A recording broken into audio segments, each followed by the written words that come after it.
عاملين ايه؟ بالنسبه للصيام المتقطع والناس اللي كانت بتسالني الصيام المتقطع بنمشي فيه ازاي، علشان انا نزلت بوست مكتوب فيه كل التفاصيل، بس في ناس برضو مش فاهماه. هفهمه لكم هنا باذن الله. اول حاجه كده، الصيام المتقطع بتصوموا يا اما 12 ساعه يا اما 14 ساعه بالنسبه للسيدات، وممكن يوصل ل 16 ساعه بالنسبه للرجال. ليه؟ عشان احنا ما يغيرش في الهرمونات. الكلام ده كله يا جماعه كلام دكاتره، مش كلامي، عشان انا ولا دكتوره ولا اخصائيه تغذيه. لازم تكونوا عارفين الموضوع ده من خلال تجربتي الفتره اللي فاتت عن الصيام المتقطع. يبقى هنصوم 12 او 14 ساعه. بالنسبه بقى الوجبات بتاعتنا، بناخد 3 وجبات فطار غدا عشاء، وممكن ندخل 2 مرتين سناكس، وممكن بدون اي سناكس خالص. يعني انتوا لو مش بتقدروا زي كده، انا لازم ادخل سناكس لان بيبقى يومي طويل، وطبيعي ان انا ادخل معايا سناكس. لو انتوا قادرين ما تدخلوش اي سناكس طبعا، وتكون طبعا صحيه، ما تدخلوش عادي، وثلاث وجبات بتاعتكم عادي جدا. انا عشان اليوم بيبقى طويل، فمن فتره الفطار للغدا في وقت كبير جدا، فلازم ادخل معايا عشان ما اعكش الدنيا.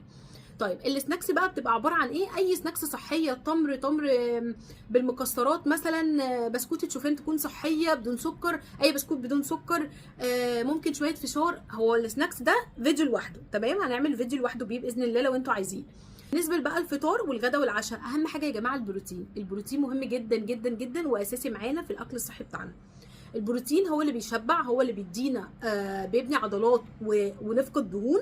فالبروتين حلو جدا. عايزه اقول لكم ان انا كنت الفتره اللي فاتت مش بعمل اي نظام خالص، وكان الموضوع عندي سايبه كل حاجه فيها بروتين كويسه، ولحد دلوقتي مش قادره ادخل معايا كمان البيض تاني بشكل يومي، لان زهقانه منه بشكل كبير جدا، مع ان بنوع واغير فيه في الفطار، ولكن زهقت منه شويه. فعلشان كده بصراحه انا جبت واي بروتين تاني، عشان طبعا يومي ما ينفعش ما يدخلش فيه بروتين في يومي، لازم ادخل بروتين بصراحه. الواي بروتين ده بتاع داجو، احلى حاجه يا جماعه ان هو نص كيلو بس، مش الحجم الكبير اللي كنت جايباه قبل كده لانه كان غالي جدا. انا جبت الحجم الصغير ده نص كيلو، والمكيال الواحد بيعمل 25 جرام، فيه 25 جرام بروتين. فحلو جدا ان انا لو ما دخلتش في يومي كده وخدت سكوب واحد، انا ده كده دخلت كميه كويسه جدا. فانا بصراحه بعمل كده الايام دي لان زهقانه، مش كل يوم هدخل معايا بصراحه البيض، زهقانه منه بشكل مش طبيعي، معرفش ايه اللي جرالي، انا اتحسدت تقريبا. فعشان كده انا جبت بصراحه هدخله في يومي ان شاء الله.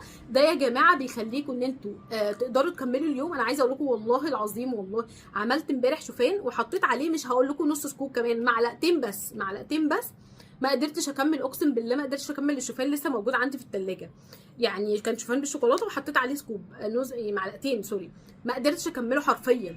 بيشبع جدا، بيديك البروتين اللي انت عايزاه، ومن غير بقى ما يعني ايه ما وننزل دهون وما نفقدش العضل، ودي كانت اهم حاجه عندي عشان الترهلات يا جماعه. فعايزه اقول لكم يعني من مجمل ده، انا مش بقول لكم عشان حاجه، انا بقول لكم عشان البروتين مهم جدا. دخلوه بشكل يومي معاكم، سواء بقى بيض، لحوم، تونه، اي حاجه فيها بروتين عالي، عشان تشبعكم وتفقدوا دهون وتبنوا عضلات، تمام؟ يعني عشان ما يحصلش الترهلات اللي بتحصل بعد كمان بشكل كبير. يعني برضو بيحصل ترهلات بس مش بيبقى بشكل كبير طالما انت دخلتي البروتين اللي معاكي في الدايت او اكلتي بروتين كويس. بالنسبه للغدا والعشاء، برضو الغدا هتاخد فيها بروتين وسلطه والنشويات تكون قليله، يعني 4-5 معالق رز مثلا، 4-5 معالق مكرونه، الكلام ده كله.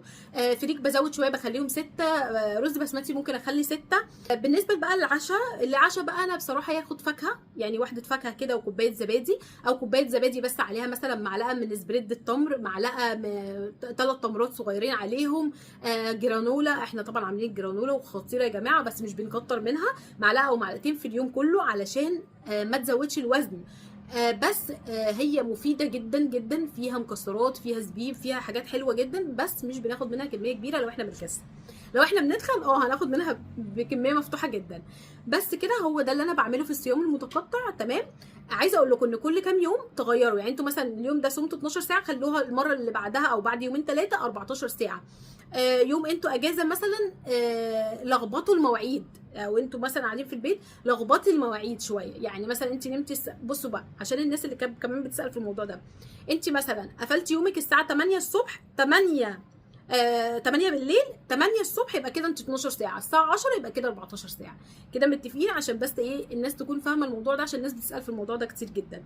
فانت بقى قفلتي يومك الساعه 9، ابداي الساعه 9 او ابداي الساعه 11. قفلتي يومك الساعه 10 بالليل، ابداي الساعه 10 تاني يوم الصبح، كده 12 ساعه. ابتديتي الساعه 12، يبقى انت كده صمتي 14 ساعه. عشان الناس بتسال في الموضوع ده كتير جدا بجد. وده يا جماعه زي ما قلت لكم كلام دكاتره واخصائيين تغذيه، ما تقلقوش، انا سامعه كتير بسمع كتير جدا، وبسمع لدكتوره نيلي. طبعا نيلي شمس انا بحبها جدا وبسمع لها جدا جدا، لان اسلوبها في الدايت او في الاكل الصحي عموما سلس جدا ومش بيعقدك ومش بيخليكي يعني عايزه تلخبطي بجد. فالواحد بس كل فتره لازم يغير النظام ولازم يعك شويه عشان يرجع يكمل تاني. مفيش حد بيكمل كده على طول، لازم بتزهقي شويه، بيجيلك مود مش حلو زي ما كان عندي شهرين كده وكنت عكه الدنيا خالص. فقلت لا، ارجع معاكم وارجع بالتحدي ال10 ايام ان شاء الله. واول يوم نزلناه امبارح، وباذن الله باذن الله نكمل مع بعض. لو عندكم اي استفسار بخصوص اي حاجه اكتبوا لي تحت في الكومنتات.